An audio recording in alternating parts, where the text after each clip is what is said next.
U2 by Damar Jackson. Damar Jackson got into playing music by emulating what he heard on the radio on the keyboard. He has released quite a few mixtapes before he released his debut EP. How's the new album, U2? How do we feel about it? Here's an honest review of U2 by Damar Jackson.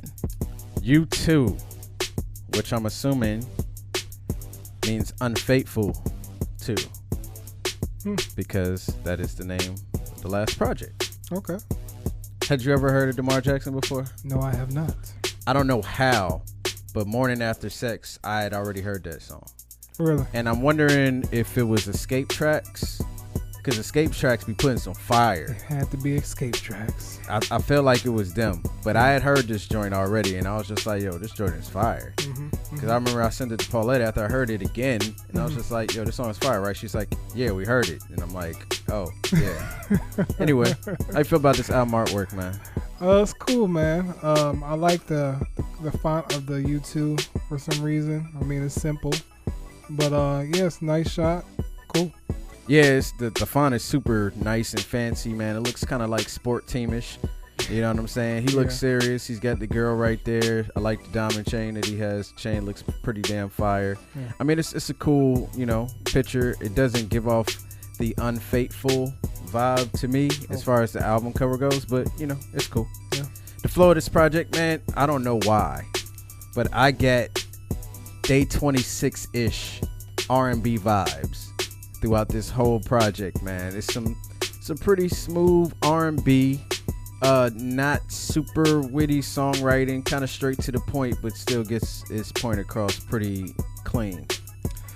I got some old school R&B vibes immediately because, starting with an intro, like who does that anymore? Like an intro like that. So once I heard that, I knew I was in for something. Yeah.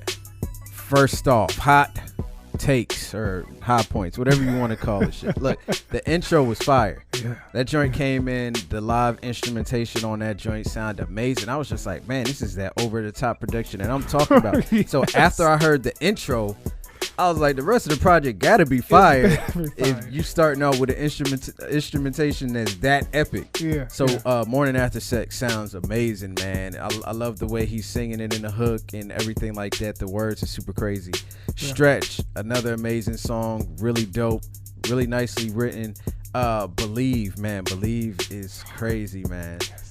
Vegas, I don't know what it is, but that joint is super hard, man. It really is. Unfaithful Part 1 comes off as Trapped in the Closet-ish. But that joint is fire. I was just like, yo, man, my man is jacking Kells, but you jacked the right song. Yep. Unfaithful 2, not so much. But I was just like, man, you can't have Unfaithful 1. You should have came back with the same beat because people would have went crazy. If that you would have heard like a little drum roll and the beat dropped in, people would have said you jocking. But if it's fire, people ain't gonna care. Yeah. And one more time, man, that was a really funny song, but it was actually really dope as well. I should have sent it to my homeboy at work because he was just talking about something similar to that earlier today. Well, yeah, the intro is fire, man. It was the perfect way to start this project. I mean, just to set the mood. Like, you get intros nowadays, but not intros like that. That really set the mood. And then Morning After Sex, yo, killed that song.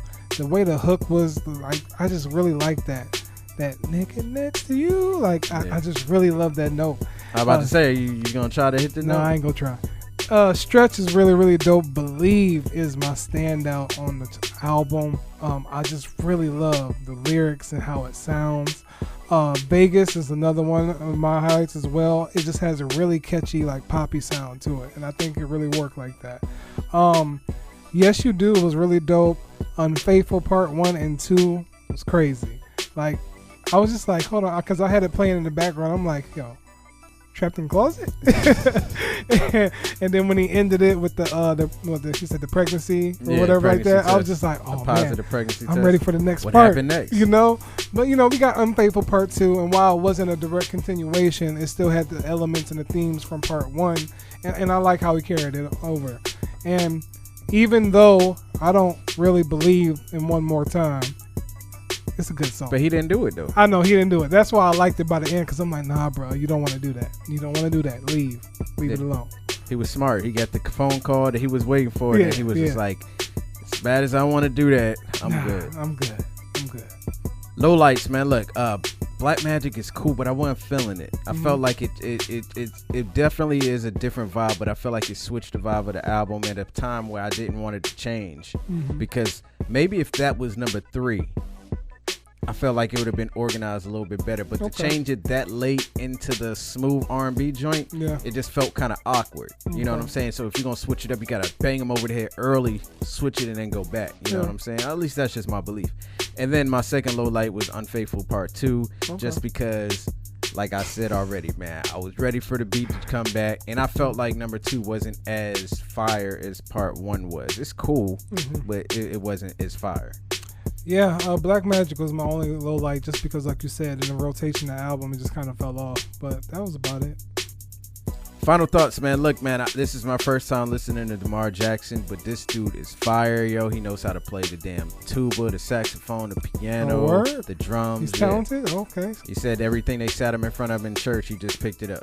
There you go. And then he said when he was in band, it was like, you can't play sax. There's too many sax players. So he's like, well, screw it. I'll just play tuba then.